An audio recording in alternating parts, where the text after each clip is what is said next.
YCP అధికారంలో ఉన్నప్పుడు ఆ పార్టీ నేతలు ఎంతటి అహంకారాన్ని చూపించారో, ఓడిపోయి అధికారం కోల్పోయినప్పటికీ ఆ పార్టీ నేతల్లో అహంకారం మాత్రం ఏమాత్రం తగ్గలేదు. టీడీపీ, జనసేన, బీజేపీ కూటమి ప్రభుత్వంపై అవాకులు చెవాకులు పేలుతూనే ఉన్నారు. కూటమి పార్టీ నేతలను అనేక విధాలుగా నానా ఇబ్బందులకు గురి చేస్తూనే ఉన్నారు. తాజాగా ఓ వైసీపీ నేత చెప్పుకోవటానికి సిగ్గుపడే పని చేశాడు. అతను చేసిన పనికి జన సైనికుల్లో ఆగ్రహం కట్టలు తెంచుకునేలా చేశాడు.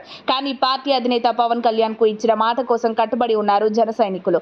ఏ రాజకీయ పార్టీ అయినా సరే తమ పార్టీ జెండా అంటే ఎంతో గౌరవంగా చూసుకుంటారు. కానీ అలా గౌరవంగా చూసుకునే జనసేన పార్టీ జెండా పట్ల ఓ వైసీపీ నేత చేసిన పాడు పని చూస్తే చెప్పుకుంటే సిగ్గుచేటు అనే రీతిలో చీచీ అనకుండా ఉండలేము.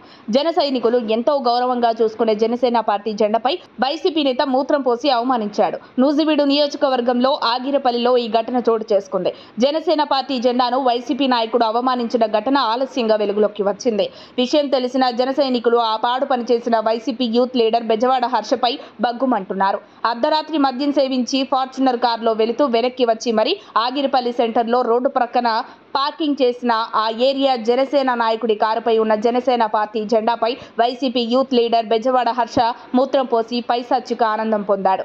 ఆంధ్రప్రదేశ్ రాష్ట్ర వ్యాప్తంగా వైసీపీ నాయకులు పలు రకాలుగా జనసేన నాయకులపై కవ్వింపు చర్యలకు పాల్పడుతున్నప్పటికీ పార్టీ సిద్ధాంతాలకు కట్టుబడి ఆగ్రహావేశాలకు గురి కాకుండా పోలీసులకు జనసేన పార్టీ కార్యకర్తలు ఫిర్యాదు చేశారు. పార్టీ జెండాను అవమానించిన వ్యక్తిపై చర్యలు తీసుకోవడంలో పోలీసులు విఫలమయ్యారు. దీంతో రాష్ట్రంలోని అన్ని జిల్లాల వ్యాప్తంగా పోలీస్ స్టేషన్లలో మూకుమ్మడి ఫిర్యాదులు చేసేందుకు రంగం సిద్ధం చేసుకుంటున్నారు జన సైనికులు.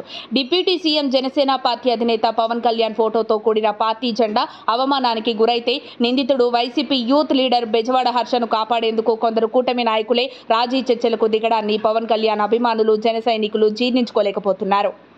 మరిన్ని అప్డేట్స్ కోసం మా కాయ్ టీవీని సబ్స్క్రైబ్ చేసుకోండి.